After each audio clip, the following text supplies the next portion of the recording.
अस्सलाम वालेकुम। DNN news bulletin के साथ मैं हूं जाहिद मिर्ज़ा। आइए नज़र डालते हैं अब तक की खबरों पर। बख्तावर भुट्टो की मंगनी किससे हो रही है? पीपल्स पार्टी ने अहम बयान जारी कर दिया। पीपी मीडिया सेल का कहना है कि मंगनी के हवाले से सोशल और इलेक्ट्रॉनिक मीडिया पर कई मतजाद खबरें सामने आ रही हैं, जिसकी वजह से ये बयान जारी किया गया है। पाकिस्तान पीपल्स पार्टी की जानिब से जारी करदा बयान में बख्तावर भुट्टो जरदारी की मंगनी 27 नवंबर को महमूद चौधरी के साथ होने की तस्दीक कर दी गई है और कहा गया है कि महमूद चौधरी लाहौर के पुराने कस्बे से ताल्लुक रखने वाले मोहम्मद यूनुस और बेगम सुरैया महमूद के साहबजादे हैं। मोहम्मद यूनुस ने 1973 में मुत्तहिदा अरब अमारात हिजरत की और कड़ी मेहनत से कंस्ट्रक्शन और ट्रांसपोर्ट बिजनेस खड़ा किया है। 5 बहन भाइयों में सबसे छोटे महमूद चौधरी 28 जुलाई 1988 को अबू ज़हबी में पैदा हुए। बयान में मजीद कहा गया है कि महमूद ने प्राइमरी तालीम अबू ज़हबी जबकि सेकेंडरी तालीम बरतानिया से हासिल की।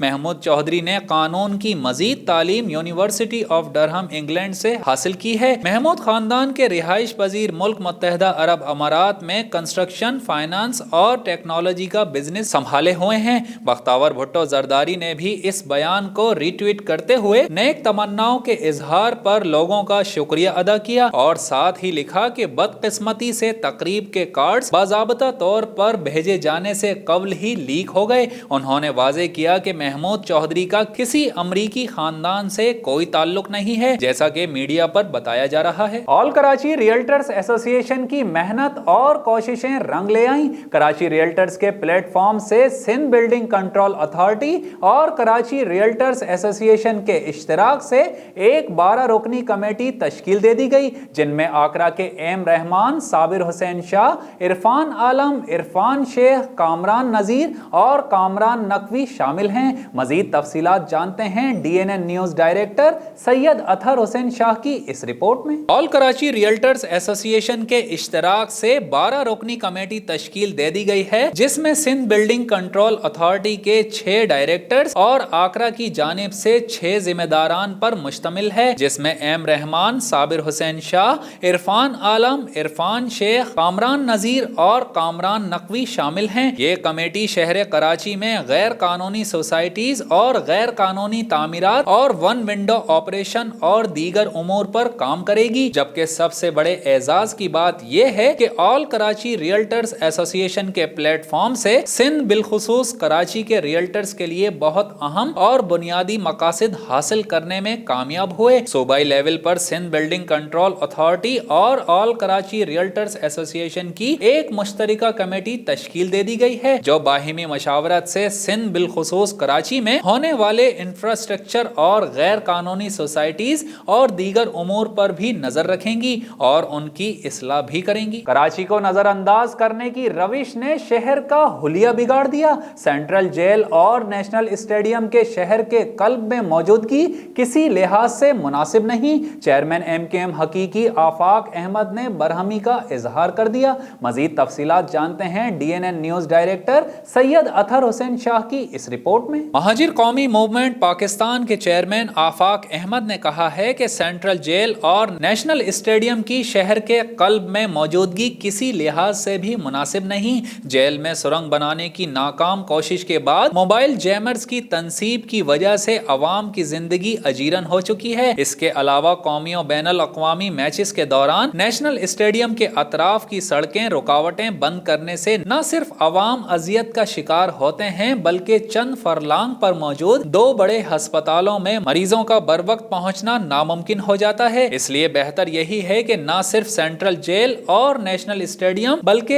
एक्सपो सेंटर और सिंध सेक्रेटेरिएट को भी शहर से बाहर मुंतकिल कर दिया जाए। आफाक अहमद ने कहा कि दुनिया भर में खेलों के बड़े मैदान, जेलें और इंतजामी दफातर आबादी से दूर बनाए जाते हैं, लेकिन हमारे यहाँ इस जानिब कोई तवज्जो नहीं दी जाती। हाउस एंड टाउन प्लानिंग वालों को शायद ये इल्म ही नहीं है कि माजी में शहर से बाहर मौजूद जेल शहर के बीचों बीच आने की वजह से सिक्योरिटी रिस्क भी बन चुकी है और नेशनल स्टेडियम के अतराफ माजी की निस्बत आबादी में बे इंतहा इजाफा हो चुका है, जिसके बाद इन दोनों का शहर से बाहर मुंतकिल किया जाना बहुत जरूरी है। आफाक अहमद ने कहा कि हसन स्क्वायर पर मौजूद एक्सपो सेंटर भी कमोबेश इसी किस्म के मसाइल का सबब बन रहा है। इसके अलावा सिंध सेक्रेटेरिएट की गुंजान आबाद इलाके में मौजूदगी नामुनासिब है। उन्होंने मजीद कहा कि अगर इस जानिब तवज्जो नहीं दी गई तो आने वाले बरसों में सूरत हाल मजीद खराब हो जाएगी। फायर ब्रिगेड के मुलाजिमीन का कराची प्रेस क्लब से सिंध सेक्रेटेरिएट के बाहर एहतजाजी मुजाहिरा। मजीद जानते हैं इकबाल सवाती की इस रिपोर्ट में।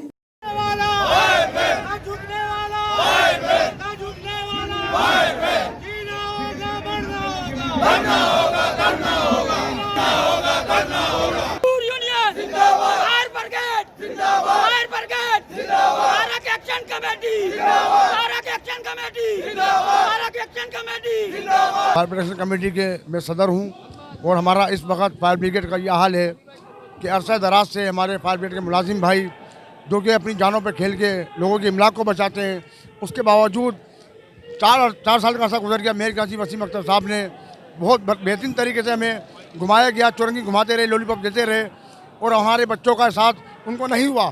अब सिंध गवर्नमेंट है, हम उनसे मुतालबा करते हैं कि खुदारा ये 23 महीने का हमारा ओवर टाइम जिसकी परेशानी हमारे बच्चे गुजार रहे हैं, सुबह उठे नाश्ते की परेशानी, दोपहर को खाने की परेशानी, रात में खाने की परेशानी। फायर ब्रिगेड मुलाजिम भाई जैसा कि सेकेंड आर्मी दर्जा रखने वाला इस वक्त अपने बच्चों को खिलाने से कासिर है, बच्चे भूख से मर रहे हैं, फायर फाइटर बेचारा दवाई से मुताज हो रहा है मगर कोई सुनने वाला नहीं है। और जो हम यहाँ पर आज आए हैं, पूरे सिंध भर के जितने बलदियाती मुलाजमीन के साथ फायर ब्रिगेड हैदराबाद, लाड़काना, सक्खर, मीरपुर खास दीगर जगहों के फायर ब्रिगेड के लोग भी आए हुए हैं और बलदियाती इदारों के मुलाजमीन भी यहाँ पे जमा है। वजह सिर्फ यहाँ पे जमा होने की ये है कि पूरे सिंध भर के जो मुलाजमीन हैं बलदियाती, उनके साथ जुल्म ज़्यादती का एक सिलसिला तवील अरसे से चल रहा है। हम फायर ब्रिगेड के मुलाजमीन कराची के इतना बड़ा कमर्शियल सिटी है, ये दुनिया के मेगा सिटीज़ में इसका शुमार होता है। 3 करोड़ के लगभग इसकी आबादी है। इसके अंदर जो 1200 फायरमैन है, सिर्फ 1200 फायरमैन इस महकमे के अंदर मौजूद हैं। उन 1200 फायरमैन को ये उनका बुनियादी हक देने से कासिर है। कराची वाटर बोर्ड और बल्दियात मुलाजमीन तनख्वाहों की अदम अदायगी पर सरापा एहतजाज हो गए। मजीद तफसीलात जानते हैं इकबाल सवाती की इस रिपोर्ट में।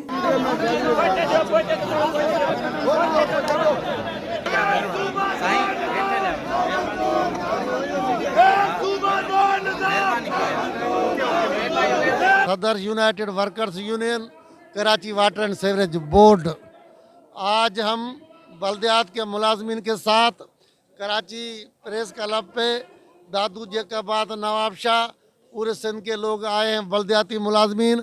हम यकजहती के लिए इनके साथ शाना बशाना खड़े हुए भरपूर एहतजाज कर रहे हैं। बल्दियाती मुलाजमीन का ये पुराना मुतालबा है कि ट्रेजरी में इनको तनख्वाहें मिलना चाहिए और हाजिर सर्विस मुलाजमीन हो या रिटायर मुलाजमीन की वाजबात जो हैं वो इनके ट्रेजरी के थ्रू मिलना चाहिए। इसके साथ साथ मैं ये भी मुतालबा करूँगा CM सिंध से, वज़ीर बल्दियात से हम मुतालबा करेंगे कि वाटर बोर्ड में इस वक्त हाजिर सर्विस मुलाजमीन को अपना फ़ंड नहीं मिल रहा है। All Pakistan local government federation, worker federation की कॉल पर जमा हुए हैं। उनका मुतालबा, पूरे सिंध के बल्दियात के मुलाजमीन का मुतालबा है कि हमारी तनख्वाहें ट्रेजरी पे होनी चाहिए। वाजिबात जितने भी हैं मुलाजमीन के, रिटायर मुलाजमीन के, उनके वाजिबात फौरी अदा किए जाएं और united worker union water board यकजहती के लिए आज आई है। वाटर बोर्ड के मुलाजमीन भी इस धरने में शामिल है और इंशाअल्लाह इनकी जद्दोजहद में शाना बशाना शामिल रहेंगे इंशाअल्लाह। जिला नारोवाल के पसमानदा तरीन दही इलाका मंदपुरा में 1.5 साला बच्चा मोहम्मद अब्बास बिना चेहरे और दिल में सुराख लिए अपने इलाज की खातिर माशरे में इंसानियत के दावेदार और हुकूमत वक्त की तवज्जो का मुंतज़िर है। मजीद तफसीलात जानते हैं खावर राजपूत की इस रिपोर्ट में। जी बिल्कुल, हम इस वक्त मौजूद हैं ज़िला नारोवाल के उस पसमानदा तरीन गाँव में जिसका नाम है मंदपुरा। हमने आपको दिखाया मोहम्मद अब्बास का घर, मोहम्मद अब्बास की वालदा को और मोहम्मद अब्बास का वो रहन सहन जिसमें वो इस वक्त ज़िंदगी गुजारने पर मजबूर है। محمد عباس کی والدہ اور اس کے نانا کا کہنا ہے کہ ہماری حکومت وقت سے اپیل ہے کہ خدا را ہمیں ہماری امداد کی جائے اور ہمارے داد رسی کی جائے اور ہمارے بچے کو جینے کا حق دیا جائے۔ کئی حکومتیں کے آنے اور جانے کے باوجود آج تک اس گاؤں کا سب سے بڑا جو ایک بنیادی مسئلہ ہے وہ حل نہ ہو سکا، اور وہ ہے یہاں طبی سہولیات۔ یہاں کی اگر ہم بات کریں مندپورہ گاؤں ناروال کی، تو یہاں میلوں میل کوئی کلینک ڈسپینسری موجود نہیں ہے۔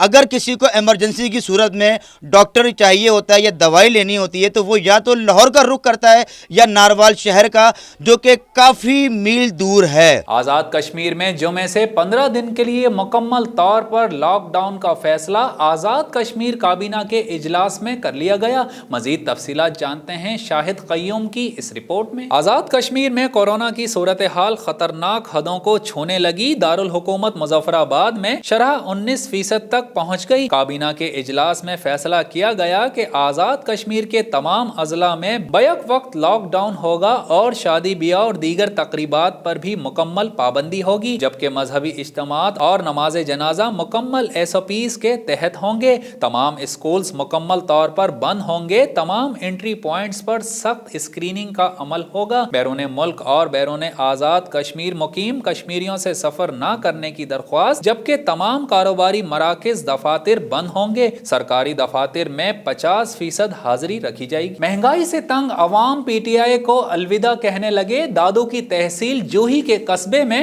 PTI کے 10 سے زائد کارکنان نے PTI کو الوداع کر دیا اور پیپلز پارٹی میں شمولیت اختیار کر لی۔ مزید تفصیلات جانتے ہیں ریاض چانڈیو کی اس رپورٹ میں۔ دادو کی تحصیل جوہی میں PTI کارکنان میاں ڈتو لغاری، حاجی رفیق لغاری، سکندر اور انور لغاری سمیت دیگر سرگرم کارکنان نے پیپلز پارٹی ضلع دادو کے صدر MNA دادو جوہی سردار رفیق احمد جمالی پر اعتماد کرتے ہوئے اسپیشل اسسٹنٹ سردار بندہ علی لغاری، تحصیل جوہی کے نائب صدر عبدالجبار لغاری کی موجودگی میں پاکستان پیپلز پارٹی میں شمولیت اختیار کر لی۔ پاکستان پیپلز پارٹی ضلع دادو کے صدر MNA سردار رفیق احمد جمالی نے کہا، پاکستان پیپلز پارٹی عوامی جماعت ہے۔ لوگ مہنگائی اور بد امنی سے تنگ ہو کر PTI کو چھوڑ رہے ہیں۔ PTI حکومت نے ملک کا نقشہ ہی تبدیل کر دیا ہے، جبکہ پیپلز پارٹی میں شمولیت اختیار کرنے والے کارکنان نے کہا کہ وفاق کی جانب سے سندھ میں سندھیوں کو نظر انداز کرنے، ملک میں مہنگائی کی وجہ سے PTI کو الوداع کیا ہے اور پیپلز پارٹی میں شمولیت اختیار کر لی ہے۔ اسسٹنٹ کمشنر کامران بشیر ڈوگر کی سربراہی میں میونسپل کارپوریشن کی 32 دکانوں کی کامیاب نیلامی کے عمل کو مکمل کر لیا گیا۔ سرکاری خزانے کو لاکھوں روپے کا فائدہ ہوگا۔ مزید تفصیلات جانتے ہیں رضوان سلیمی کی اس رپورٹ میں۔ میونسپل کارپوریشن کی جانب سے سرکاری دکانوں کی کرایہ داری نظام کے تحت نیلامی کے سلسلے میں پہلے مرحلے میں 32 دکانوں کی نیلامی کا عمل مکمل کر لیا گیا۔ نیلامی شروع ہونے سے قبل ضلعی صدر انجمن تاجران محمد جمیل بھٹی نے اسسٹنٹ کمشنر سے استدعا کی کہ نیلامی کے بجائے مذکورہ دکانوں کے کرایہ داروں کے ساتھ مل بیٹھ کر انہیں مناسب کرائے پر دی جائیں، جبکہ اس حوالے سے ان کا کیس عدالت عالیہ میں بھی زیر سماعت ہے، اس لیے نیلامی کا عمل روک دیا جائے، جس پر اسسٹنٹ کمشنر کامران بشیر ڈوگر نے ان کی استدعا کو قابل عمل قرار نہ دیتے ہوئے نیلام کمیٹی کے دیگر ممبران، chief officer municipal corporation Rao Muhammad Ali, تحصیلدار شاہد نواب خان کے ہمراہ نیلامی شروع کروا دی اور پہلے مرحلے میں اوپن بولی کے ذریعے 32 دکانوں کو نیلام کر دیا گیا۔ پہلے دکاندار 32 دکانوں کا 62,000 روپے کرایہ دیتے تھے، جبکہ ان دکانوں کی نیلامی کے بعد ان دکانوں کا کرایہ 3,18,500 روپے ماہانہ وصول کیا جائے گا، جس سے سرکاری خزانے کو لاکھوں روپے کا فائدہ پہنچے گا۔ پاکستان کا چاول پوری دنیا میں اپنی مخصوص خوشبو اور ذائقے کے لحاظ سے مانا جاتا ہے، مگر کاشتکاروں نے پاکستان میں چاول کی انڈسٹری کی تباہی پر برہمی کا اظہار کر دیا۔ مزید تفصیلات جانتے ہیں محمد عظیم کی اس رپورٹ میں۔ پاکستانی باسمتی چاول نے یورپ میں انڈیا کے چاول کو پیچھے چھوڑ دیا ہے۔ اس سال پاکستان کے کاشتکاروں نے اللہ کی رحمت سے بھرپور محنت کر کے چاول کی بمپر فصل حاصل کی۔ رائس ڈیلرز نے کاشتکاروں سے سپری 86، Chenab super 1509، hybrid super fine IRRI 6 اور اری 9 اچھے نرخوں سے خرید لیے ہیں۔ یہ نان باسمتی ویرائٹی 1900 تک بھی خرید لی گئی ہیں۔ رائس ڈیلرز نے اس इस उम्मीद पर नॉन बासमती वैरायटी काश्तकारों से महंगे दामों खरीदी कि वो कायनात और सुपर की आमद से कबल उनका चावल फरोख्त कर देंगे, मगर चावल तैयार हुआ तो धान के बरक्स चावल का रेट बहुत कम निकला। तकरीबन हर राइस मिलर्स को नॉन बासमती चावल से फी 40 किलो पर 500 रुपए का खसारे का सामना करना पड़ रहा है। इस वजह से सुपर और कायनात की फसल मंडियों में रुल रही है और खरीदार भी गायब हैं। काश्तकारों का कहना है कि इस सारे मामले में हुकूमत खामोश है। चावल की एक्सपोर्ट की जानिब कोई तवज्जो नहीं दी जा रही। हुकूमत अगर चाहे तो अफगानिस्तान और ईरान के तिजारती बॉर्डर्स खोलकर चावल की तबाहशुदा सनत को बचा सकती है। न्यूज रूम से फिल वक्त इतना ही। मजीद खबरों और अपडेट्स के लिए विजिट कीजिए हमारी वेबसाइट dnnpak.com। हमारे साथ रहिए।